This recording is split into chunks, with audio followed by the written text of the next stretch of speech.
Christmas का पहला उपहार। जिब्राइल ने मरियम से कहा, तुम एक बालक को जन्म दोगी। कैसे? मरियम ने पूछा, मेरा तो विवाह नहीं हुआ है। परमेश्वर का पवित्र आत्मा तुम पर आएगा, बालक परमेश्वर का पुत्र होगा। मरियम ने उस पर विश्वास किया। मरियम की मंगनी यूसुफ के साथ हुई थी, पर उसने उसकी कहानी पर विश्वास नहीं किया, इसलिए स्वर्गदूत उसके पास भी आया। मरियम झूठ नहीं बोल रही है, उसका बालक परमेश्वर का पुत्र होगा, तुम उसका नाम यीशु रखना। कई महीने बीत गए, तब वो बैतलहम यूसुफ के शहर में सरकार के पास नाम लिखाने के लिए यात्रा करके गए। उस लंबी यात्रा के बाद मरियम के जन्म का समय आ पहुंचा। बैतलहम में सभी सराय भरी हुई थी।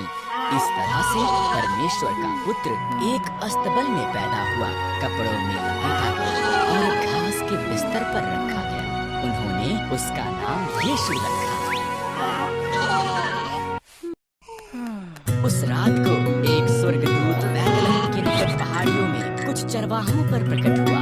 सुसमाचार, स्वर्गदूत ने कहा, तुम्हारा उद्धारकर्ता पैदा हुआ है, वो बैतलहम में एक चरनी में रखा हुआ है। अचानक और स्वर्गदूत प्रकट हुए, इतने ज्यादा जिनसे पूरा आकाश भर गया। आकाश में परमेश्वर की महिमा उन सब ने गीत गाया।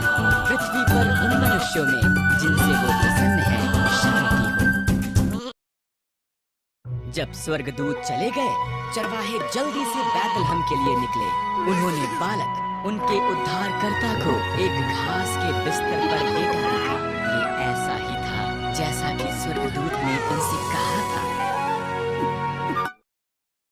चरवाहों के यीशु को देखने के बाद वो शहर में से होकर गए। वो बहुत उत्साहित थे। उन्होंने जो हुआ था वो सब देखा था और उन्होंने परमेश्वर की उस सब के